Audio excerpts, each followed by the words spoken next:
Coach, talk about having Collinsworth back this week.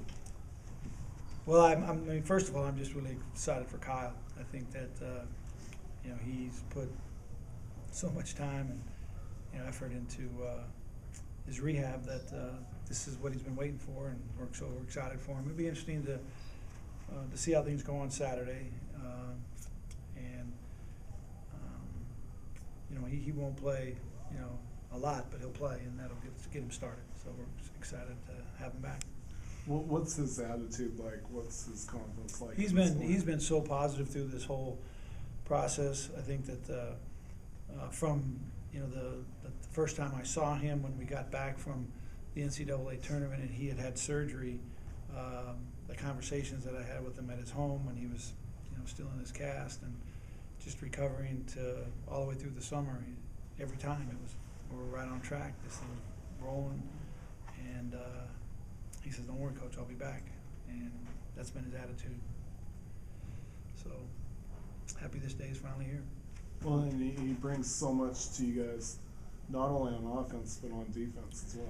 Yeah, and I'll tell you this: that leadership is such a key too. He's a great leader, and I've seen a lot of guys recover from injuries, but I haven't seen one as good as far as staying with the group of guys. And it's easy for him to step in and be a captain on this year's team because of just how he went about his work in the summer. He was always with the guys even when he wasn't playing, and then he did his work with our strength coach and our doctors and our trainer on his own. But it wasn't like he disappeared from the group for the entire time, and so I think that will really help this adjustment. How about Nate? Will he go for it Saturday? Nate, we're hoping to get him next week in practice. I'm hoping that if we can get some minutes out of him in the Long Beach State game. Everything is recovering really well, and his back is responding, and so we're a little bit cautious with this. We just want to make sure that we've covered all our bases. And Corbin Kaufusi had some trouble breathing. Is he doing okay? Doing better. Yeah, got a full practice in today, and hopefully we can play him a lot of minutes on Saturday. What do you expect for your point guard position, not just from Kyle, but from Skylar or Franco, whoever ends up?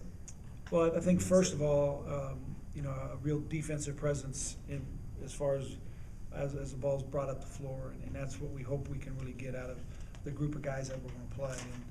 And we get some real resistance from that spot and then build our defense behind it, I think will really help us. And then, offensively, I think that it will be a real pass-first mentality. I think all the guys that actually will play minutes at that position, that's kind of how they play the game, how they approach the game. I think it'll really help our ball movement. I think we'll really be able to move the ball around. And Skylar has shown, at least in the first couple of performances, that he can get that done. He can distribute the ball. Absolutely, Skies. I think him making that kind of switch to that position is a little. He's played a lot throughout his career, but he's a really good shooter, and that's kind of what he's built his whole personality around. But I believe that his intensity, his work ethic, just how hard he plays, possession after possession, can really help us at that spot. And so he's kind of embraced it, and hopefully he can really help us there. Seattle Pacific's a real system team that's had some big D1 wins in the past. What kind of challenge are they for you on Saturday? This will be a really good game. I like their roster, and the coaching staff is kind of a staff that goes around and teaches this type of offense, this swing, and so he's a real clinician, and their guys have been together for quite a while, and so they know the system, and it'll be a tough guard. It's similar to when you play a team that runs kind of the Princeton offense, and it's just it's hard to pressure them and get up and really cause them problems because there's a lot of space behind it, and it's hard to kind of sag in and take away all that because they've got really good shooters. So we're looking forward to a really good game. Some of these schools are playing like close scrimmages, like I think Utah played Wyoming and St. Mary's played Arizona. Do you not like to do those? I don't think you've done them. No, I think that for us, the experience, the game experience, and you know, just the transition from practice to having the lights on and playing in the Marriott Center, especially for newer guys, I think it's good to get them a couple games in here, and so it's been a kind of a formula that's worked well for us. We've talked about doing scrimmages, but you know, I mean, for me personally, when I played, I really like to play in games when people were watching you. So if you get one more chance to do that, then let's do it. Is Jamal, is he going to redshirt? Is that Don't know. official? Not, Don't know. still not? We'll see. We'll just see how this thing heals. I think that when you actually look at the time frame and try to manage that time frame, that looks like it's a real possibility. But we won't make any, you know, decision until we get to that point and see where we are and see where he is. You look at Tyler and how talented he is as a scorer and how talented he is on offense.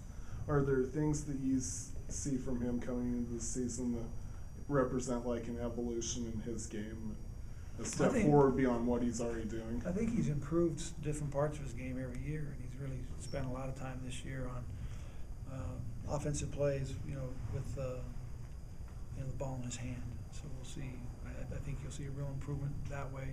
I mean, he'll still be, you know, really deadly from, you know, mid-range and you know, the things that we do. I think you'll see an improvement in.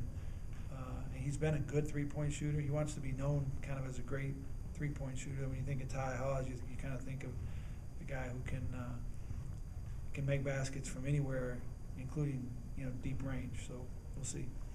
Seems like it's been hard for Jordan Chapman to kind of get and stay on the floor health-wise since return from his mission. Is that fair? Yeah, this has been tough. It's been tough for him, and I love his effort and his grit and his determination. But I missed practice again today, so we'll see where that goes.